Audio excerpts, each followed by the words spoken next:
अर्णपूर्णे सदा पूर्णे शंकर प्राणवल्लभे ज्ञानवैराग्यसिद्धार्थं भिक्षां देहि च पार्वती। अन्नपूर्णा পূজা উপলক্ষে সকল ভক্তদের জন্য, বিশেষ করে রামকৃষ্ণ ভক্তমণ্ডলীর ভক্তদের জন্য আজ একটি খুবই গুরুত্বপূর্ণ প্রসঙ্গ নিয়ে আলোচনা করব। প্রসঙ্গটার নাম হলো শ্রী শ্রী অন্নপূর্ণা স্বরূপিণী শ্রী শ্রী মা শারদা। শারদা মায়ের জীবনে অন্নপূর্ণা মায়ের যে প্রকাশ বা অন্নপূর্ণা মায়ের যে ভাব প্রকাশিত হয়েছিল, যে সকল ঘটনার দ্বারা পরিষ্কারভাবে বোঝা যায় শ্রীমা শারদা দেবী যে মা অন্নপূর্ণা দেবী ছিলেন, সেই ঘটনাগুলো আমরা আলোচনার মধ্যে আনব। সেই আলোচনায় প্রবেশ করার আগে অন্নপূর্ণা মায়ের একটা ঘটনা আমরা জেনে নেব। কি কারণে দেবী পার্বতীকে মা অন্নপূর্ণা হতে হয়েছিল, সেই ঘটনাটা জেনে নেব। একবার দেবী পার্বতী দেবাদিদেব মহাদেবকে, শিবকে বললেন যে খাওয়ার ব্যবস্থা করতে। অর্থাৎ কৈলাসে যখন শিব পার্বতী থাকতেন বা যখন বাস করতেন তারা, সেই সময় কৈলাসে তো শিবের সাঙ্গপাঙ্গরা সব আছেন, পার্বতী মায়ের সাঙ্গপাঙ্গরা আছেন। তো ঘটনার দ্বারা বা শাস্ত্রের কথা অনুযায়ী এটা জানা যায় যে পার্বতী মা কৈলাসে আসার পর থেকে মা নিজে হাতেই রান্না করে সকলের খাওয়ার ব্যবস্থা করতেন, আর সেই খাদ্যের যোগান দেবাদিদেব মহাদেবকে করে দিতে হতো। তো সেই সময় মা একবার রান্না করতে গিয়ে পার্বতী মা দেখছেন খাদ্যবস্তু প্রায় নেই। তো তখন তিনি দেবাদিদেবকে গিয়ে বললেন যে খাবার যে বস্তুগুলো দরকার সেগুলোর ব্যবস্থা করতে। তো শিব মায়ের সেই কথা শুনে তিনি পার্বতী মাকে বললেন, এই জগতে এই খাদ্য বা খাওয়া দাওয়া বা ক্ষুধা হলো একটা মায়া, এ জীবনের এক বিড়ম্বনা। আর এই ক্ষুধার আসক্তি মানুষের জীবনের একটা বাধার সৃষ্টি করে। এরকম নানা রকম কথা বলছেন। তো পার্বতী মায়ের দেবাদিদেব মহাদেবের সেই কথাগুলো ভালো লাগেনি। অর্থাৎ দেবাদিদেব মহাদেব বুঝিয়ে দিয়েছেন যে তিনি এখন খাদ্যের ব্যবস্থা করতে পারবেন না। তো পার্বতী মা কি করলেন, রেগে গিয়ে কৈলাস ছেড়ে চলে গেলেন। এবার কোথায় গেছেন কোথায় গেছেন পার্বতী মাকে খুঁজে পাওয়া যাচ্ছে না। আর এদিকে কৈলাসে খুব খাদ্যাভাব শুরু হয়েছে, মানে মা নেই, রান্না করছে না। তো শিবের সাঙ্গপাঙ্গরা, মায়ের সঙ্গে যারা ছিলেন তারা, এরা খাদ্যের জন্য দেবাদিদেব মহাদেবকে বলছে। তো মহাদেব তখন খাদ্যের জন্য বা খাদ্য জোগাড় করার জন্য বেরিয়েছে, অর্থাৎ ভিক্ষা করে নিয়ে আসার জন্য। তো হাতে একটা পাত্র নিয়ে বেরিয়েছেন। এবার দেবী পার্বতী একটা মায়ার সৃষ্টি করেছেন। তিনি এই জগতে খাদ্যের অভাব সৃষ্টি করেছেন, অর্থাৎ দেবাদিদেব মহাদেব যেখানেই ভিক্ষের জন্য যাচ্ছেন কোথাও ভিক্ষে পাচ্ছেন না। এই জগৎ সংসারে বিভিন্ন জায়গায় ঘুরছেন, কোথাও গিয়ে তিনি ভিক্ষা পাচ্ছেন না।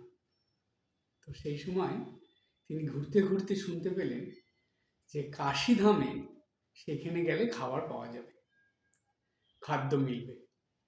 তো দেবাদিদেব কাশীধামে চলে গেলেন, গিয়ে শুনলেন যে একজন সুন্দরী রমণী তিনি সব মানুষকে অকাতরে খাদ্য বিতরণ করছেন, যে আসছে তাকেই খাদ্য দিচ্ছেন, কেউ ফিরে যাচ্ছে না বা কাউকে তিনি ফিরাচ্ছেন না। এই কথা শুনে দেবাদিদেব সেইখানে গেলেন, গিয়ে যখন সেই পাত্র হাতে সেই সুন্দরী রমণীর কাছে গিয়ে পৌঁছেছেন, গিয়ে তাকিয়ে দেখছেন যে স্বয়ং পার্বতী তিনি একটা সুন্দরী রমণীর অর্থাৎ মহিলার বেশ ধরে তিনি হাসি মুখে সবাইকে অকাতরে খাদ্য বিতরণ করছেন। তখন দেবাদিদেব সেই পার্বতী মাকে চিনতে পেরেও তার নাম ধরে তাকে ডাকেননি। কি নাম বলেছিলেন? যে অন্নপূর্ণা নাম বলেছিলেন, যে অন্নপূর্ণা দেবী আপনি আমাকে ভিক্ষা দিন। তো সেই সময় শিব মাতা পার্বতীর কাছ থেকে ভিক্ষা নিয়েছিলেন। মাতা পার্বতী শিবকে ভিক্ষা দিয়েছিলেন এবং শিবের দ্বারা উচ্চারিত যে নাম অন্নপূর্ণা, তখন থেকেই মায়ের আর এক নাম হয়ে গেল অন্নপূর্ণা।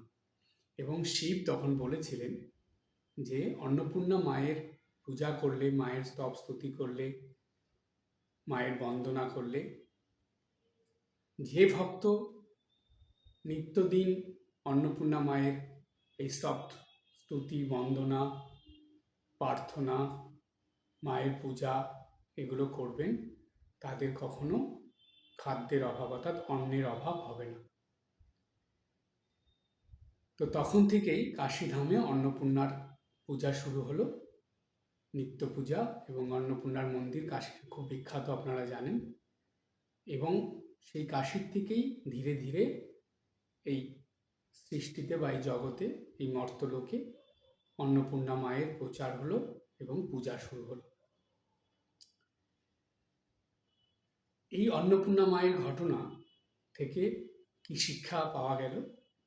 শিক্ষাই পাওয়া গেল যে মা অন্নপূর্ণা বা মা পার্বতী তিনি তার সন্তানদের, বিশেষ করে জগতে যে খাদ্যাভাব বা খাওয়ার কষ্ট, সেটা কখনোই সহ্য করতে পারেন না।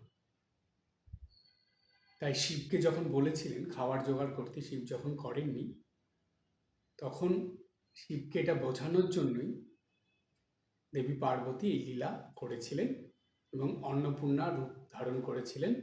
এবং তখন থেকেই মায়ের এই অন্নপূর্ণা রূপের প্রচার হয়েছিল।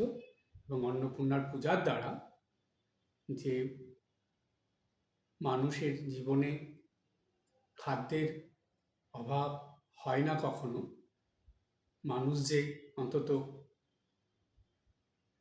মোটা ভাত পেয়েও বা খাদ্য খেয়েও তার জীবন ধারণ করতে পারে, সেটা মা জানিয়ে দিয়েছিলেন। সেই জন্য বলা হয় কাশীতে কেউ অভুক্ত থাকে না।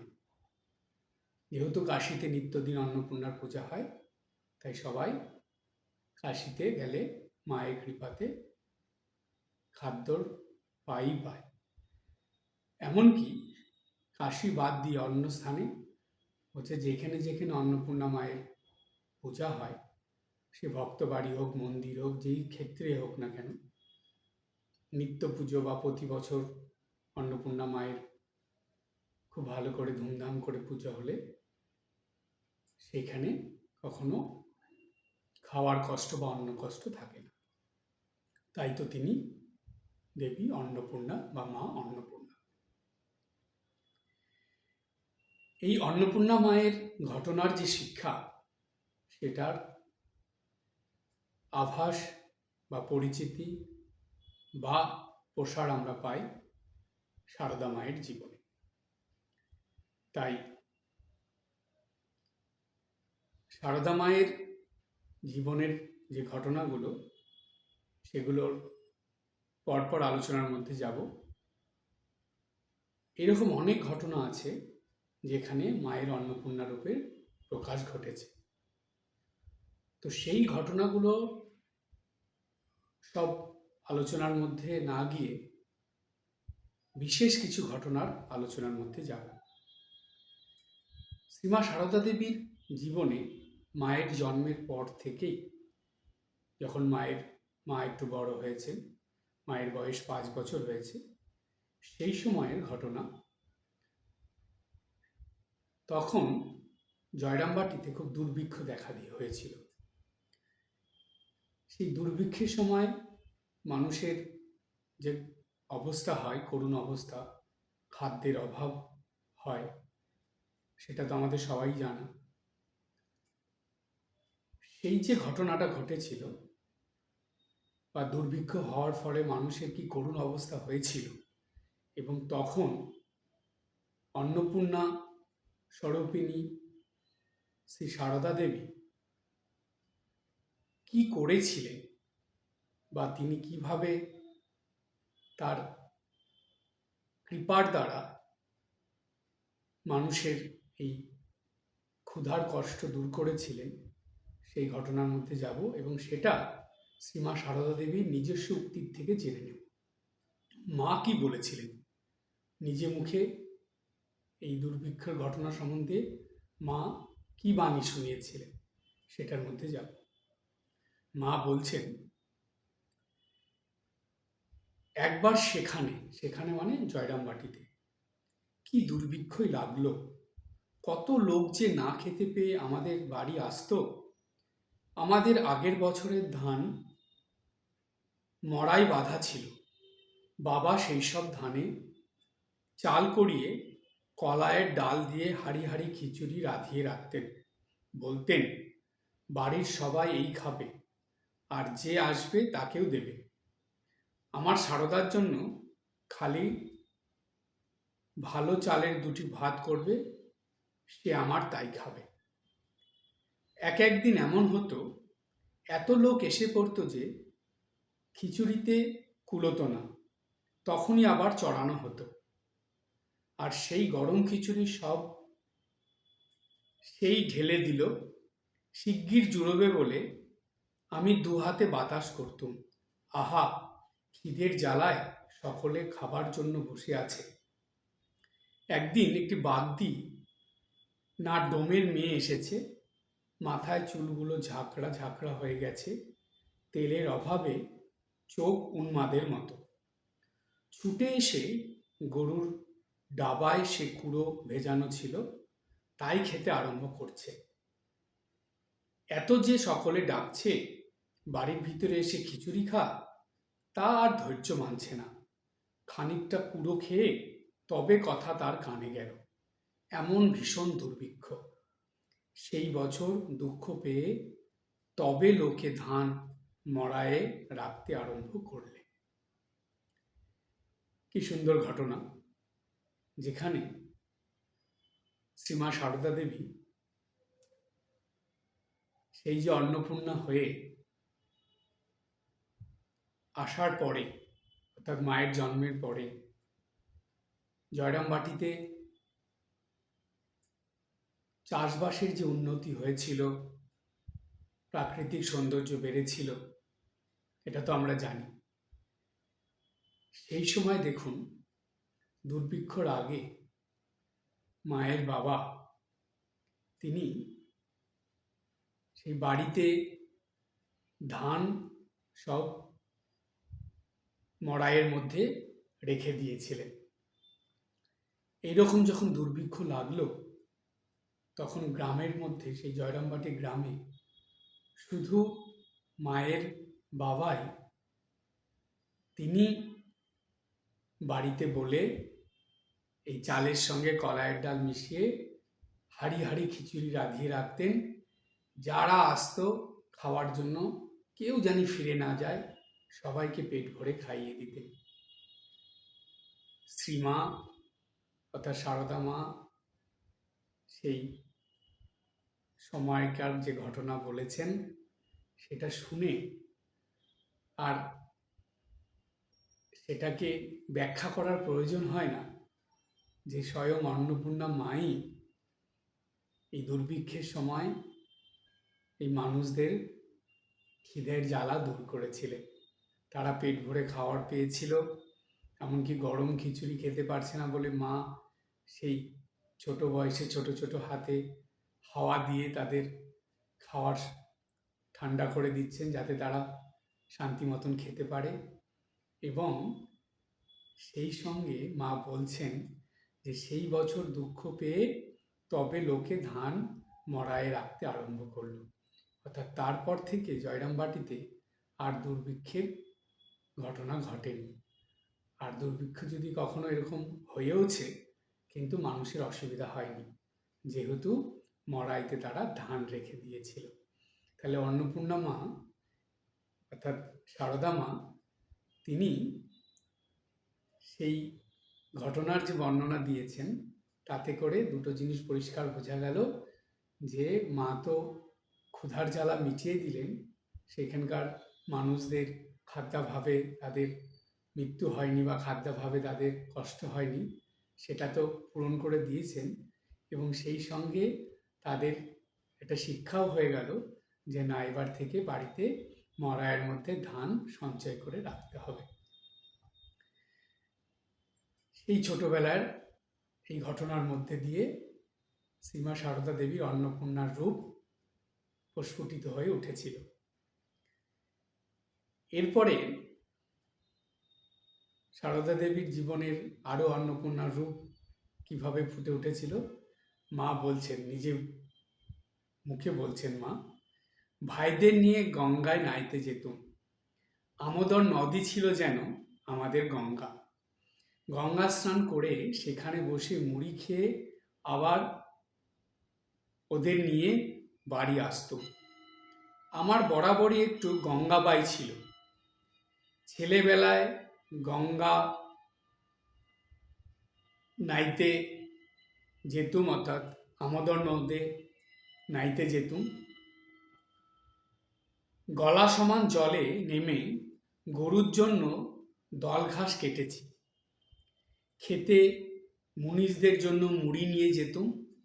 এক বছর পঙ্গপালে সব ধান কেটেছিল, খেতে খেতে সেই ধান কুড়িয়েছি।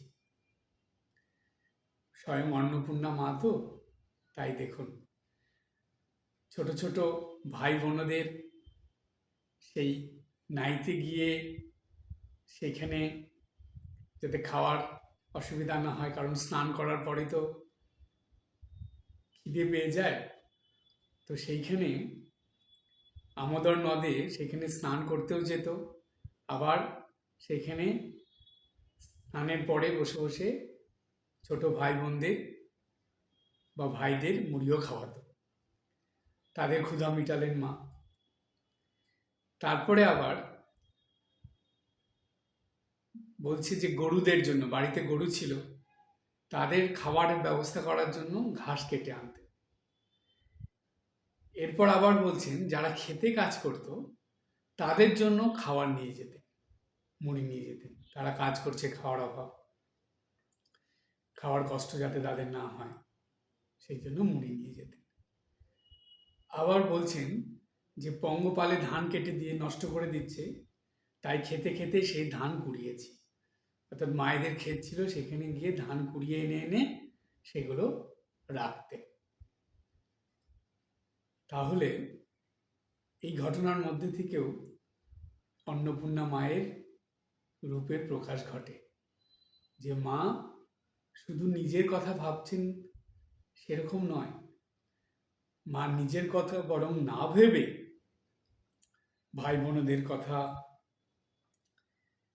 জমিতে কাজ করছে সেই শ্রমিকদের কথা, বাড়িতে গরু আছে সেই গরুদের খাওয়ার কথা, এমনকি পরবর্তীকালে যাতে খাওয়ার অভাব না হয়, অন্নের অভাব না হয়, তাই পঙ্গপাল ধান নষ্ট করে দিচ্ছে দেখে ধান কুড়িয়ে এনে বা ধান এনে সেগুলো জড়ো করে রাখছেন।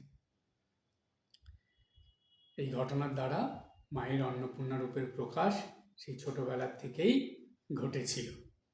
এবার আমরা আর একটা ঘটনায় যাই। সেটা কি ঘটনা? জয়রামবাটি গ্রামের পাশে, অর্থাৎ জয়রামবাটি গ্রামের থেকে কিছুটা দূরে একটা গ্রাম ছিল। সেই গ্রামে একবার দুর্ভিক্ষ হলো। দুর্ভিক্ষ মানে ওই খরা হলো, জলের প্রচণ্ড অভাব। আর সেই গ্রামে বেশিরভাগ মানুষই কৃষিকাজ করেই জীবন ধারণ করে। তো চাষিদের অর্থাৎ কৃষকদের জলের অভাব হলে ফসল তো সব নষ্ট হয়ে যায়। তো সেই গ্রামে ঠিক তাই হলো, জলের অভাবে খরায় জমি ফেটে যাচ্ছে, ধান শুকিয়ে যাচ্ছে, সবজি কিছু হচ্ছে না, ধান সব নষ্ট হয়ে যাবে। তো চাষিদের খুব চিন্তা হলো যে এই যদি খরা এইভাবে চলতে থাকে, জল শুকিয়ে যায়, বৃষ্টি যদি না হয়, তাহলে খাদ্যের অভাবে গ্রামের সবাই মারা পড়বে। তখন তারা কি করে, উপায় খুঁজে না পেয়ে সেই গ্রামের সব চাষিরা একত্রিত হয়ে জয়রামবাটি গ্রামে এসে শ্রীমা সারদা দেবীর সঙ্গে দেখা করলেন। দেখা করে মায়ের কাছে হাত জোড় করে মাকে প্রণাম করে সেই চোখের জলে মায়ের কাছে প্রার্থনা জানালেন।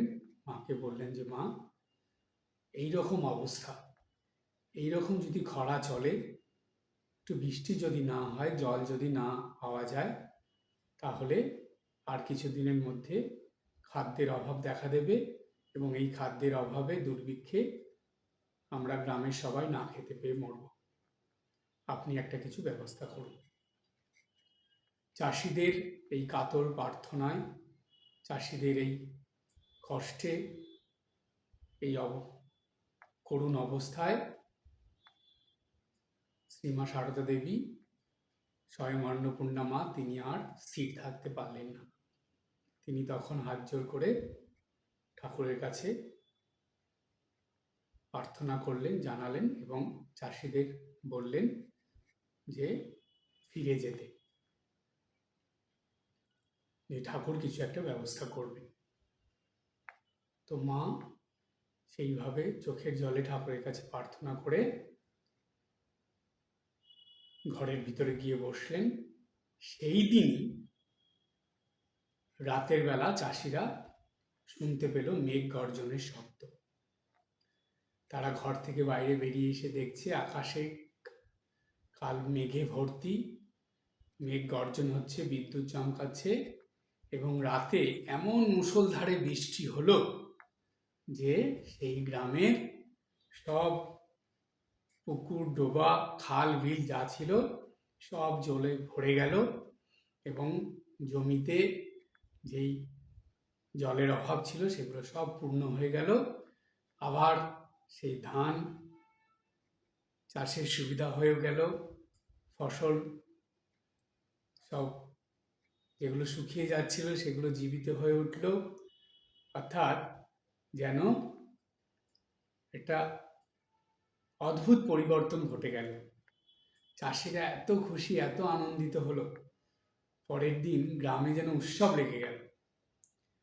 তো স্বয়ং অন্নপূর্ণা মায়ের কৃপায় চাষিদের, সেই গ্রামের চাষিদের বা সেই গ্রামের মানুষদের অন্নের অভাব দূর হলো, খাদ্যের অভাব দূর হলো, সবাই আবার আনন্দে মেতে উঠল। এই হলো দ্বিতীয় ঘটনা ছিল।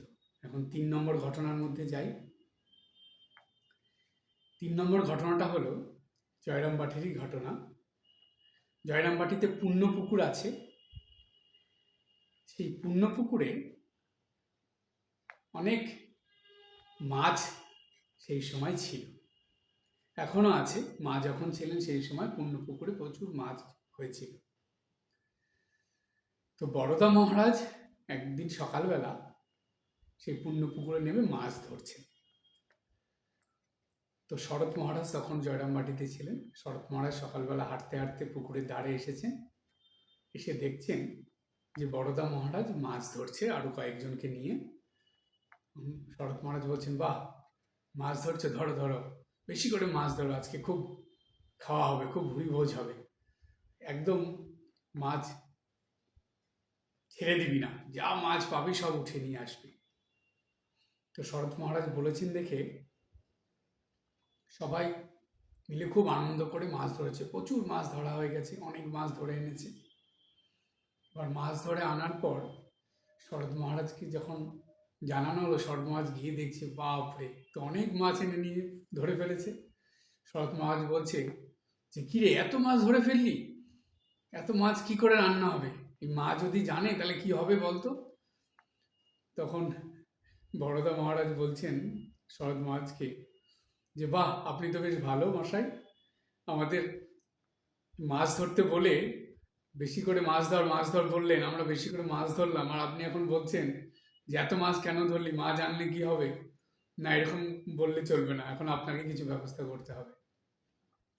তখন শরৎ মহারাজ বললেন যে, ঠিক আছে, এত মাছ খাওয়ারও তো লোক চাই, এক কাজ কর, আজকে মামাদের সব নিমন্ত্রণ কর, মামাদের ঘরে নিমন্ত্রণ করে আয়। আজকে মামাদের ঘরের থেকে সবাই আসবে, আর এখানে যারা আছে সবাই মিলে আজকে খুব আনন্দ করে খাওয়া হবে। আর সব গোটা গোটা মাছ ভাজবি, আর সেই মাছ সবার পাতে পাতে গোটা গোটাই দেওয়া হবে। মাছ ভাজা হবে, আরও মাছের অন্যরকম পদও রান্না হবে। তো গিয়ে মাকে গিয়ে বল। তো বড়দা মহারাজ আরও যারা ছিল সবাই মিলে গিয়ে মাকে মাছ দেখালো, এবং শরৎ মহারাজ যা বলেছেন সেটা বললো। বলাতে মা শুনে খুব খুশি, খুব আনন্দ। মা বললো, বাবা, বেশ ভালো ভালো, ঠিক আছে, তোমরা তাই করো। তো তখন মা আনন্দ করে সেই মাছ কাটতে বসলেন, মাছ রান্না করলেন। তো করে সেদিন মামাদের ঘর থেকে সবাই এসেছিল, সবাইকে খুব আনন্দ করে খাওয়ানো হলো, গোটা গোটা মাছ দেওয়া হলো। এমনকি কিছু আত্মীয় স্বজনরাও এসেছিল, তাদেরও খাওয়ানো হলো। খুব আনন্দ করে সবাই খাচ্ছেন। মা দেখে খুব খুশি। সবাইকে খাওয়ানোর পরে শরৎ মহারাজ, বড়দা মহারাজ, আরও যারা যারা ছিল সবাই, তারা সবাই মিলে একসঙ্গে বসে খাওয়া দাওয়া করছে। তো সেই সময় মা সেখানে দাঁড়িয়ে দাঁড়িয়ে ছেলেদের খাওয়া দেখছেন, এবং নিজে হাতে সেই মাছ বেড়ে বেড়ে সবার পাতে পাতে দিচ্ছেন, ছেলেদের পাতে দিচ্ছেন, এবং খুব খুশি, খুব আনন্দ সহকারে মা পরিবেশন করছেন। এরপরে মাও খুব আনন্দ সহকারে সেদিন সময় কাটিয়েছিলেন, এবং এত আনন্দ হয়েছিল, বড়দা মহারাজ বলছেন যে মায়ের সেই দিন যে আনন্দের রূপ আমি দেখেছিলাম, সেই রকম আনন্দের রূপ খুব কমই চোখে পড়েছে। তো তাহলে দেখুন, এই ঘটনার দ্বারা পরিষ্কার বোঝা গেল যে মা অন্নপূর্ণা তিনি তার সন্তানদের খাওয়াতে বা খাবার দিতে খুব আনন্দিত এবং খুশি হতেন। এই জগতে সকল সন্তানরা যাতে আনন্দ সহকারে খাওয়া দাওয়া করে, মা তো সেটাই চান। তো দেখুন, সারদা মাও তাই। সেই দিন যেন সেখানে উৎসব লেগে গিয়েছিল, এত লোক খাওয়া দাওয়া করলো, এত আনন্দ হয়েছে, সেই মায়ের আনন্দে সবাই আরও বেশি আনন্দিত। স্বয়ং মা অন্নপূর্ণা, শ্রীমা সারদা দেবী, তিনি আনন্দে সবাইকে খাওয়ালেন, এবং তার আনন্দে সবাই আনন্দিত হয়ে উঠল। এরপরে এই ঘটনায় যাব। পৌষ মাসের ঘটনা। আশুতোষ মিত্র, মায়ের খুব প্রিয় সন্তান, তিনি স্মৃতিচারণায় বলছেন যে একবার পৌষ পার্বণের সময় তিনি মায়ের কাছে গিয়েছিলেন। তো সেইখানে মা দেখছেন গিয়ে যে মা সকাল থেকেই সেই চাল কুটতে ব্যস্ত, ডেকির মধ্যে চাল দিয়ে চাল কুটছেন, এবং নিজে হাতে সেই চাল কুটে এনে সেগুলো দিয়ে চাল গুলে নিয়ে নানা রকম পিঠা তৈরি করছেন, রসপুলির থেকে পাটিসাপটার থেকে আরম্ভ করে বিভিন্ন রকম। এবং মা কখনো অল্প করে কিছু বানাতেন না।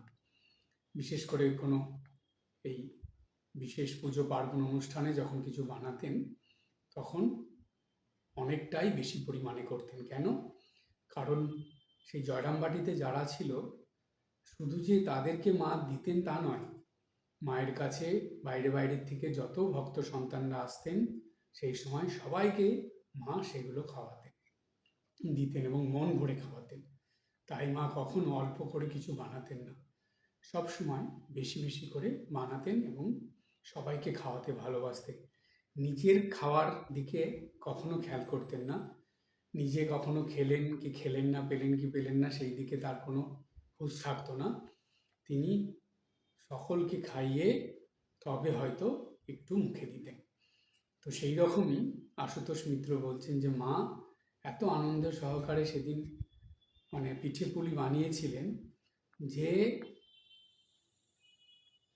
সেইখানে সবাই তো আনন্দ করে খেয়েছিল, এমনকি আশেপাশের গ্রামের থেকে মানুষ যারা আসতো, বাইরে বাইরের থেকে ভক্তরা যারা আসতো, সেই সময় তাদের সবাইকে মা সেই পিঠে পুলি খাইয়েছিলেন। সবাই আনন্দ সহকারে খেয়েছিল এবং এতেই মা আনন্দিত হয়ে উঠতেন। স্বয়ং অন্নপূর্ণা সবাইকে খাইয়েই তিনি আনন্দ পেতেন। এরপরের ঘটনায় আসব, শিরোমণিপুরের ঘটনা। শিরোমণিপুরে কিছু তুতে চাষিরা ছিলেন। তুতে চাষিরা তুত চাষ করেই জীবিকা নির্বাহ করতেন।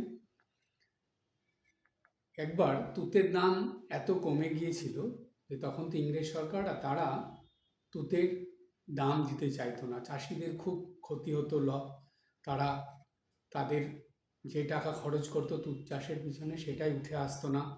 খুব খাদ্যের অভাব শুরু হলো তাদের। তখন তারা তুত চাষ করা ছেড়ে দিল।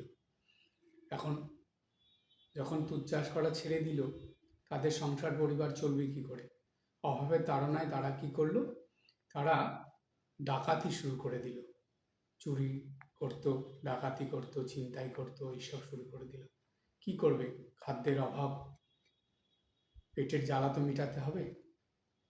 মায়ের কানে এই খবর আসলো। মা এটা শুনে খুব দুঃখ পেলেন।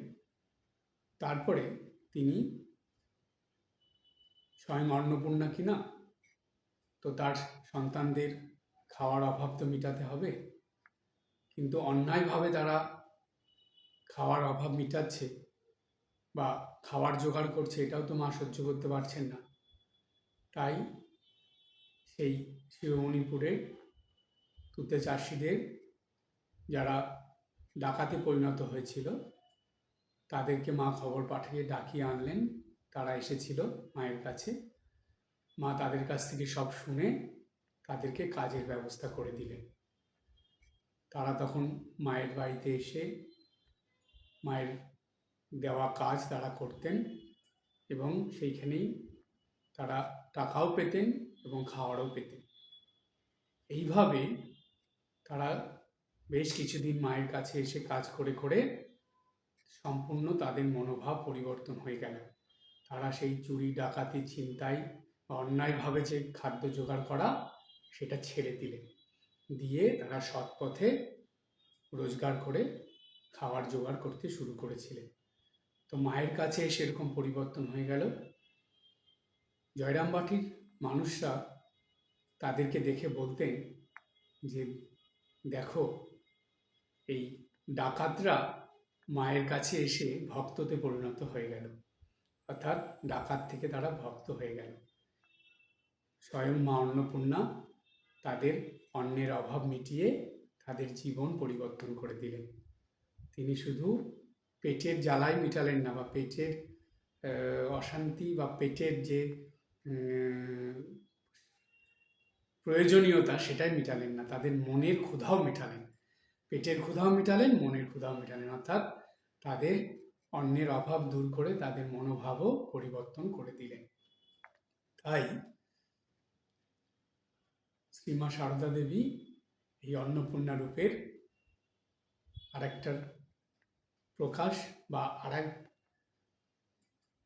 যে রূপ, যেই রূপে তিনি অন্নপূর্ণার যে ভাব সেটা প্রকাশ করেছিলেন, বা অন্নপূর্ণা দেবীর যে গুণ সেটা প্রকাশ করেছিলেন, সেইটা আমরা এই ঘটনার দ্বারা পেয়ে গেলাম।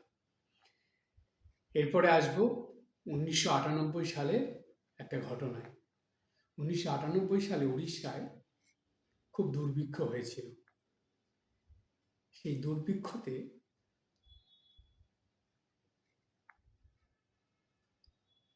রামকৃষ্ণ মিশন থেকে অন্ন সেবার ব্যবস্থা করা হয়েছিল, অর্থাৎ খাদ্য দান করা হচ্ছিল। কিন্তু সেই দুর্ভিক্ষের যা অবস্থা, তাতে করে যে রামকৃষ্ণ মিশন থেকে যে খাদ্য দেওয়া হচ্ছে সেটা তুলনায় খুবই কম। মানে অবস্থাটা এমন যে আরও বেশি করে দিতে পারলে আরও সেবা হতো, অনেক মানুষের ক্ষুধার জ্বালা মিটত, খাদ্যাভাব দূর হতো। শরৎ মহারাজ সব কিছু জানিয়ে মাকে একটা চিঠি লিখেছিলেন। শরৎ মহারাজ তখন সেইখানে ছিলেন উড়িষ্যায়।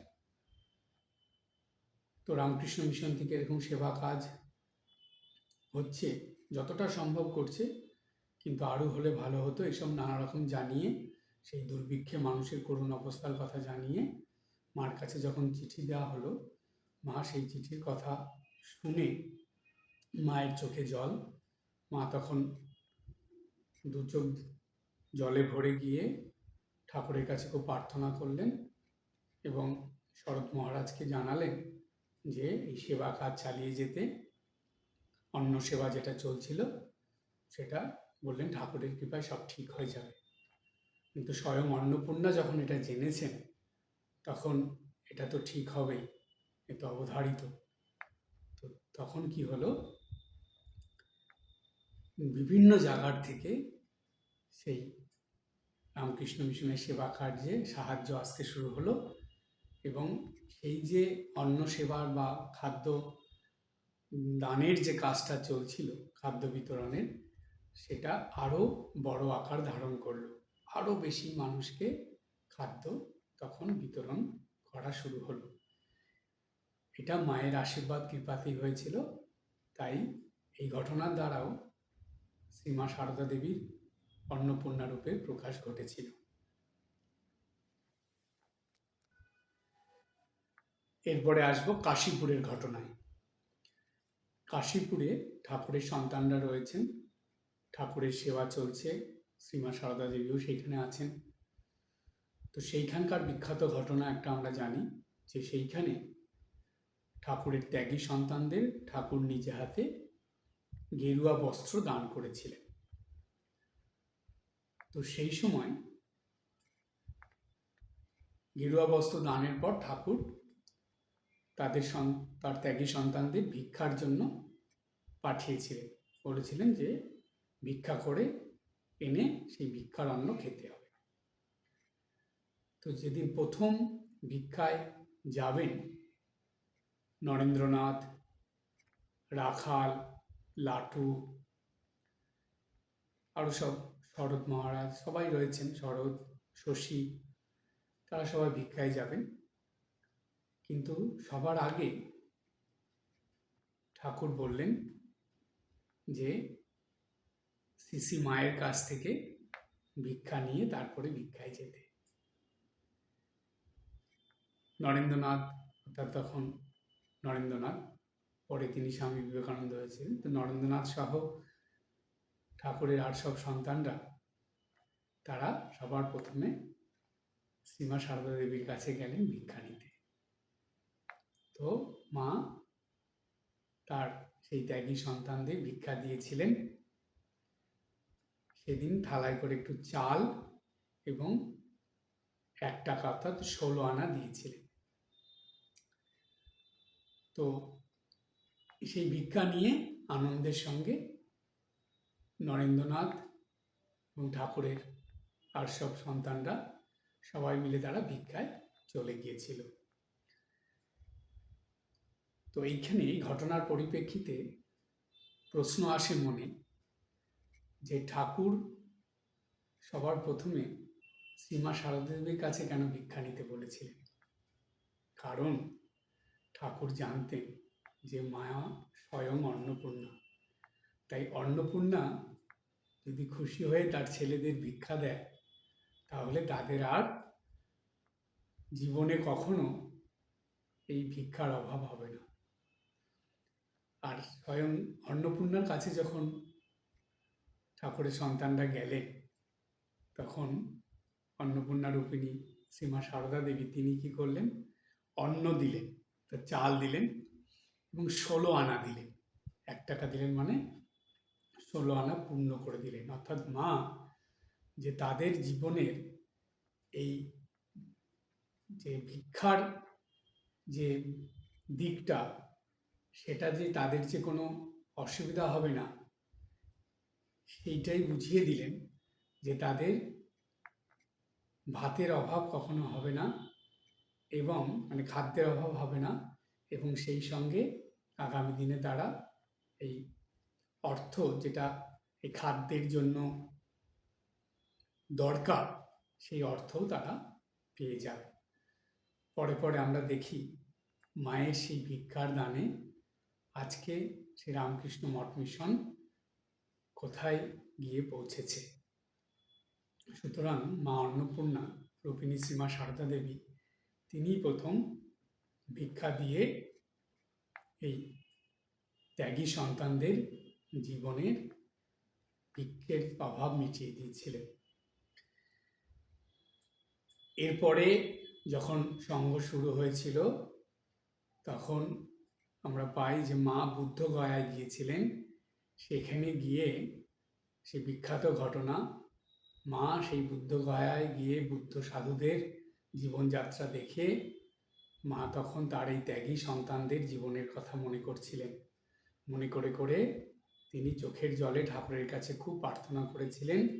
সেই প্রার্থনার মধ্যে মা বলেছিলেন যে তার সন্তানদের যেন কখনো খাদ্যের অভাব না হয়, অন্নের অভাব না হয়, তারা যেন ঠাকুরের নাম নিয়ে বেরিয়েছে এবং ঠাকুরের নামে একত্রিত হয়ে তারা থাকবে, এবং তারা জানি মোটা ভাত কাপড়ের অভাবের মধ্যে না থাকে, কখনো জানি তাদের মোটা ভাত কাপড়ের অভাব না হয়, এবং ঠাকুরের নাম নিয়ে জানি তারা একত্রিত হয়ে আনন্দে থাকতে পারে, তার এদিক ওদিক জানি ঘুরে ঘুরে না বেড়াতে হয়। দেখুন পরবর্তীকালে ধীরে ধীরে তাই হয়েছে, মঠ মিশন হয়েছে, ঠাকুরের ত্যাগী সন্তানরা সবাই একত্রিত হয়ে আছে এবং মোটা ভাত কাপড়েরও অভাব নেই। সুতরাং এই অন্নপূর্ণা রূপিণী শ্রীমা সারদা দেবীর যে প্রার্থনা, অর্থাৎ স্বয়ং মা অন্নপূর্ণার প্রার্থনার দ্বারাই মা অন্নপূর্ণার কৃপায় আশীর্বাদে আজকে এই রামকৃষ্ণ মঠ মিশনের ত্যাগী সন্তানদের মোটা ভাত কাপড়ের অভাব হচ্ছে না। আর স্বয়ং অন্নপূর্ণা মা তিনি তার সন্তানদের সঙ্গেই রয়েছেন, তাই তো তিনি সংঘ জননী হয়ে আছেন। এরপরে আমরা এই আলোচনার শেষে আর কিছু কথা বলে আলোচনার ইতি করব। আমরা দেখেছি শ্রীমা সারদা দেবীর জীবনে, অর্থাৎ স্বয়ং অন্নপূর্ণা যে মা ছিলেন, তার কাছে গৃহী সন্তান ত্যাগী সন্তান যারাই এসেছে কখনো মা কাউকে কিছু না খাইয়ে ফেরাননি। বেশিরভাগ সন্তানদেরই ভক্তদেরই মা পেট ভরে খাইয়েছেন, কাউকে প্রসাদ খাইয়ে দিয়েছেন, কিছু না কিছু না খাইয়ে কখনো মা তার কাছ থেকে কাউকে ফেরাননি। এমন ঘটনা ঘটেছে মা যেন অন্তর্যামিনী হয়ে কোন সন্তানের কি খাওয়ার পছন্দ, কি খেতে ভালোবাসে, সেগুলো যেন নিজেই জোগাড় করে রান্না করে সেই সন্তানকে দিয়েছে। সেই সন্তান খেতে বসে তার পছন্দের খাবার দেখে সে অবাক হয়ে গেছে যে আমি তো বলিনি, মা কি করে জানলো এটা। সেই সন্তান খুব আনন্দের সহকারে খেয়েছে, সেটা দেখে মা আরও বেশি আনন্দিত হয়ে উঠেছেন। এই না হলে স্বয়ং অন্নপূর্ণা মা তিনি সকল সন্তানদের খাওয়ার পছন্দ অপছন্দ সব জানতেন এবং সেইভাবেই তিনি খাবার দিতেন। তাই গৃহী ত্যাগী ভক্তদের কখনো তিনি কিছু না খাইয়ে তার কাছ থেকে ফেরাননি। মা যেখানে যেখানে ছিলেন, জয়রামবাটি, দক্ষিণেশ্বর, কাশীপুর উদ্যানবাটি, শ্যামপুকুর বাটি, যেখানে যেখানে মা ছিলেন, ঠাকুর থাকার সময়, ঠাকুর যাওয়ার পরে কোথাও কখনো কিন্তু খাদ্যের অভাব হয়নি। সবাইকে মা খাওয়াতে পেরেছেন, মানে খাবার দিয়েছেন। আর মায়ের কাছে এলে মা যেই খাবারই দিতেন সবারই যেন খেয়ে শুধু যে পেটের ক্ষুধা মিটত বা খিদে মিটত তা নয়, তাদের মনও আনন্দে ভরে যেত। তো অন্নপূর্ণা রূপিণী শ্রীমা সারদা দেবী শুধু যে পেটের ক্ষুধার জ্বালা মেটাতেন তা না, তিনি তার সন্তানদের মনের যে জ্বালা, যে অশান্তি, সেটাও মিটিয়ে দিতেন। তাই মনের ক্ষুধা, পেটের ক্ষুধা দুটোই তিনি দূর করতেন। তাই তো তিনি ছিলেন স্বয়ং মা অন্নপূর্ণা। মা যে শুধু তার এই ভক্ত সন্তানদের অর্থাৎ মানুষদেরই মনোভাব বুঝে বা তাদেরকে খাইয়ে তাদের পেটের খিদে মিটিয়ে আনন্দ পেতেন বা তাদের ক্ষুধার জ্বালা দূর করতেন তা নয়। আমরা মায়ের জীবনীতে পাই যে মা পশু পাখিদেরও এই খাদ্যাভাব দূর করেছিলেন। মায়ের কাছে কি কি ছিল? পশুর মধ্যে ছিল হলো গরু এবং বিড়াল, আর পাখির মধ্যে ছিল টিয়া পাখি। তো মা সেই গরুদের সময় মতন খাবার দেওয়া, সেই দিকেও খেয়াল রাখতেন। বিড়ালগুলোকে খাবার দিতেন, টিয়া পাখিকে খাবার দিতেন, আর তাদেরকে খাওয়ার যাতে অসুবিধা না হয় তাদের, সেই দিকেও খেয়াল রাখতেন। তারা যাতে মনের আনন্দে খেতে পারে, অর্থাৎ সেই গরুগুলো, বিড়ালগুলো, পাখি, টিয়া পাখিটি, সেটাও মা কিন্তু তার নজরে রাখতেন, সেইভাবে তাদেরকে খাবার দিতেন। আর মায়ের জীবনের সব থেকে বড় দিক যেটা, স্বয়ং অন্নপূর্ণা বলেই মায়ের দ্বারা এটা সম্ভব হয়েছিল, যে মা কখনো সবাইকে না খাইয়ে আগে খেয়ে নেননি। মায়ের জীবনে এই ঘটনা কখনো পাওয়া যায় না। যতবার মায়ের জীবনে খাওয়ার ঘটনা প্রসঙ্গ আসে, সেখানে দেখা যায় যে মা সবাইকে খাইয়ে সবার শেষে খেতেন। এমনকি এই গরু, বিড়াল, পাখি এদেরকেও খাবার দিয়ে খাইয়ে তারপরে মা খেতেন।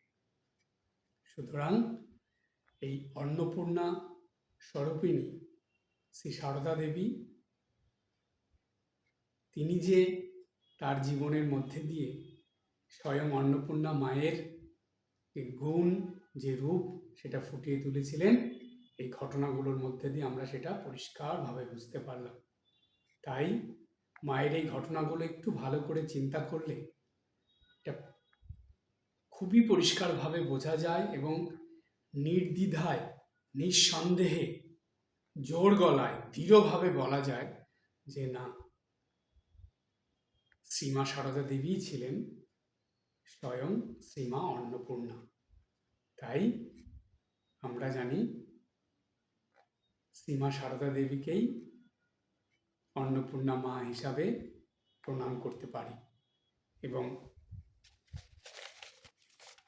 শ্রীমা সারদা দেবীকে কি মন্ত্রে আমরা প্রণাম করব? স্বয়ং অন্নপূর্ণা মা যিনি ছিলেন, শ্রী শ্রী মা অন্নপূর্ণা স্বরূপিণী শ্রী শ্রী মা সারদা, তাকে এই মন্ত্রে আমরা প্রণাম করব। ওম অন্নপূর্ণে সদা পূর্ণে রামকৃষ্ণ প্রাণবল্লভে ज्ञानभक्तिवैराग्यं भिक्षां देहि च शारदा।